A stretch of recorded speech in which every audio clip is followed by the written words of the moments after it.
Lesson, we're going to be diving into one of the most important parts of managing any business, communicating with your customers. Now, when running an Amazon business, customer communication can either make or break you in more ways than one. Not only does Amazon have certain rules in place regarding customer communication that need to be followed, but this customer feedback about your products becomes public.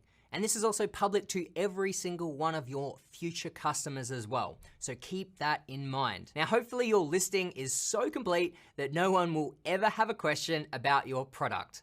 And hopefully your product is so amazing that every buyer will leave you a 5-star review. And no customer will ever want a refund or a replacement or need any additional information. But we know these things will inevitably happen. So this lesson will teach you how to work through each of these situations. So first up is buyer-seller communication. All buyer-seller communication has to go through Amazon's messaging system. You can find the messaging system at the top right of your Seller Central account. Here you can see all messages sent or received through your account. This system anonymizes the email addresses of both the buyer and the seller for privacy. This means while you and your buyers will still see messages in their email inboxes, neither one of you will actually know the other's email address. All emails are being routed through the messaging system and forwarded to your regular email. Now, you can change which email address your buyer messages are forwarded to by going to Settings, Notification Preferences.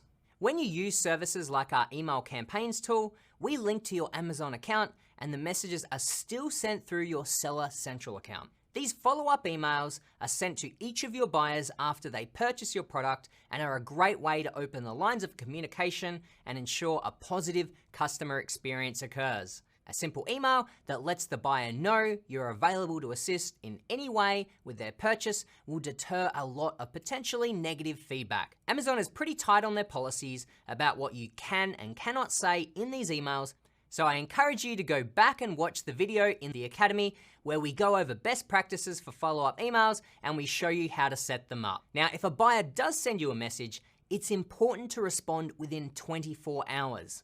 This is the target time frame Amazon has set as their standard. If you let it go too many messages beyond that 24 hours, it will start to negatively affect your account's performance and health. Occasionally, you will receive messages here that do not require a response, like a customer simply thanking you for your help or some kind of spam.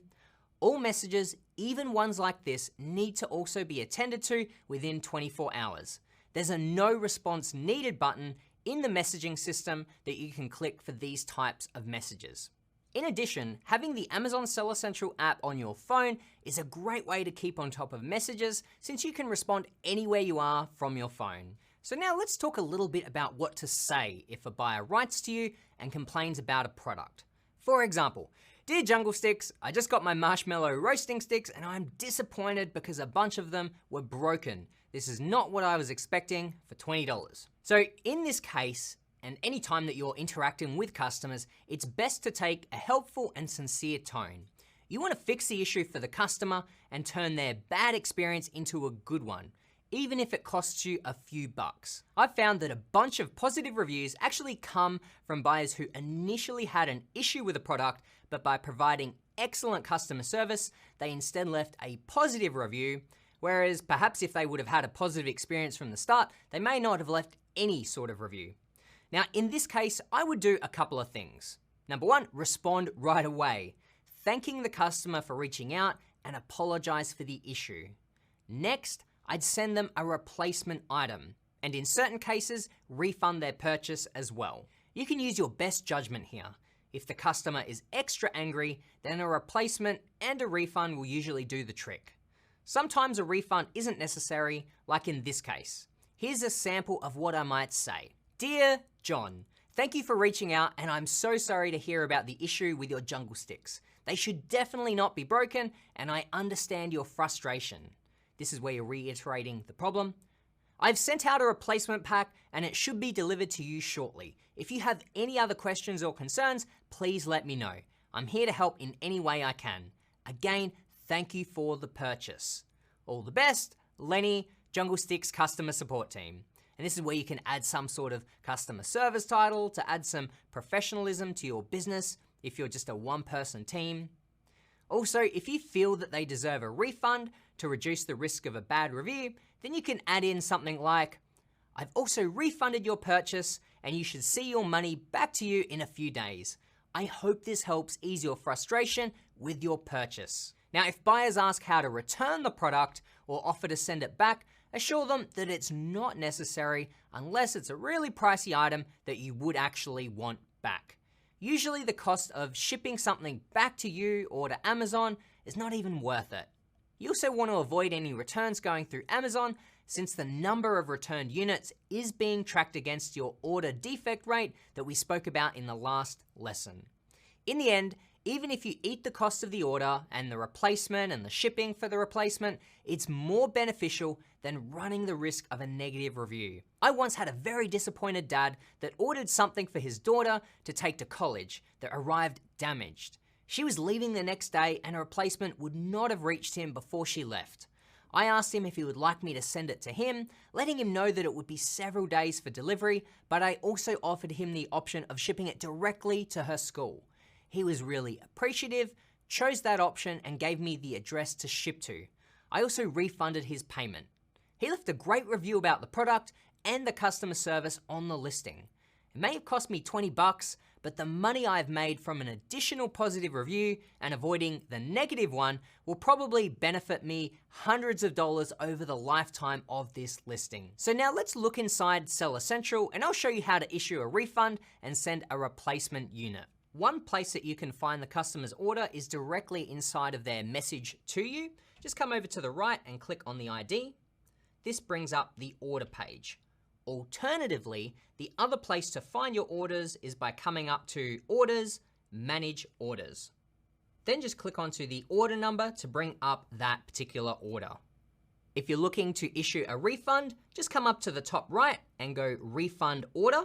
You can choose a reason for refund. You can also choose which area of their payment that you'd like to refund, whether that's the product itself, or return shipping concession, or other concession. Typically, this will just be inside of product. You can add a note that will only be visible to yourself so that you can remember what the situation was and why you created this refund. Then you can also add a note specific to the buyer on the right-hand side. And then when you're ready, just come down to Submit Refund to begin the process. Now, if you're organizing a replacement product for a customer, sometimes you will see the buyer's full shipping address inside of their order details. But Amazon has been removing some of these details lately. So if you find that this is the case and you need to ship a unit to someone, just ask them to confirm the address they want the product shipped to in a message. In order to send a replacement item, come back to Inventory, Manage Inventory, come down and find the product that you're looking to send, come over to the right, come down to Create Fulfillment Order. On this screen, you now enter the ship to address, including their name, address, city, postcode, etc. Optionally, you can also include their phone number and email address. You can include additional comments in the comments section, and then down the bottom, you select how many items you would like sent to them under ordered. When you're finished, click on continue to generate this replacement order and start the shipping process. If a customer doesn't reach out to you first and just leaves a negative review, there's no good way to match up the review with an order ID so that you can reach out and offer them help. So sometimes you will get lucky and their name will be on the review and it's unique and you can look through your orders and match it up. But if you can't match the review to an order, you can comment on the review itself from your seller account, which will show as seller, as the author of the comment. You can apologize for the issue here and ask them to reach out to you through their Amazon order so that you can make the situation right.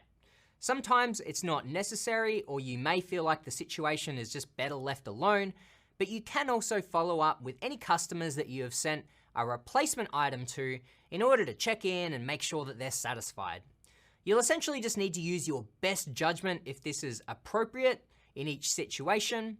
If they initially left you a bad review, you can include a link that would allow them to edit their feedback.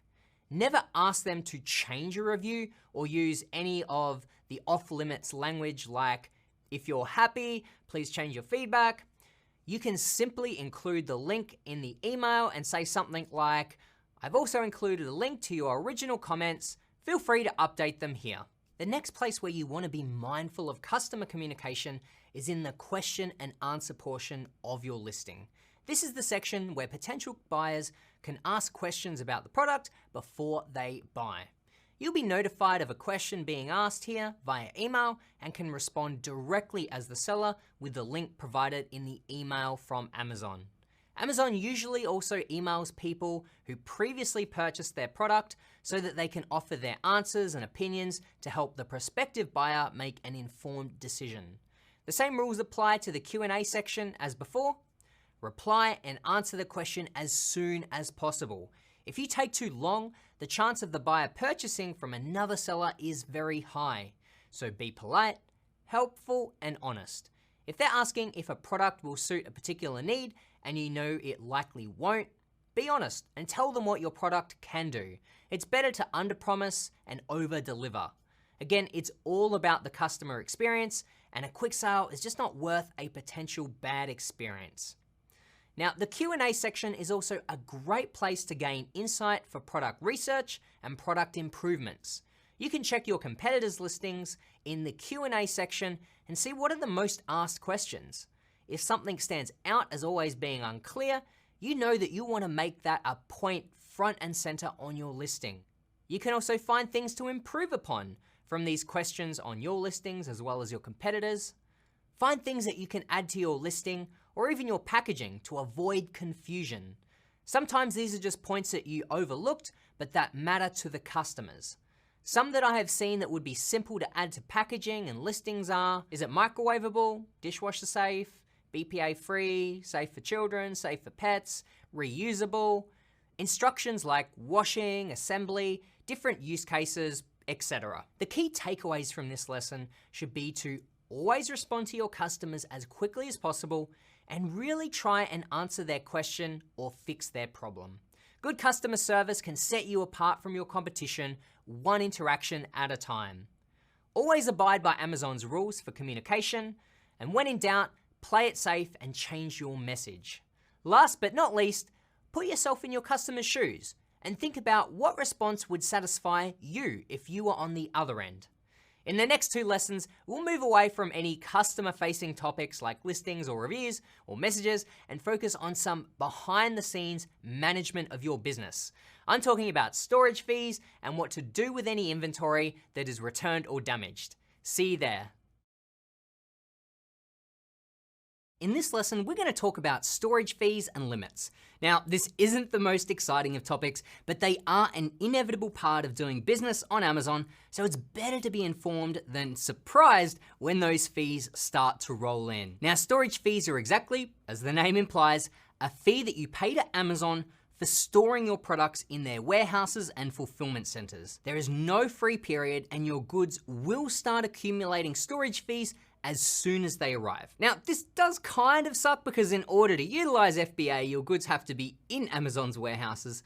So there really is no way around paying storage fees. Now, there are two types of storage fees, monthly and long-term.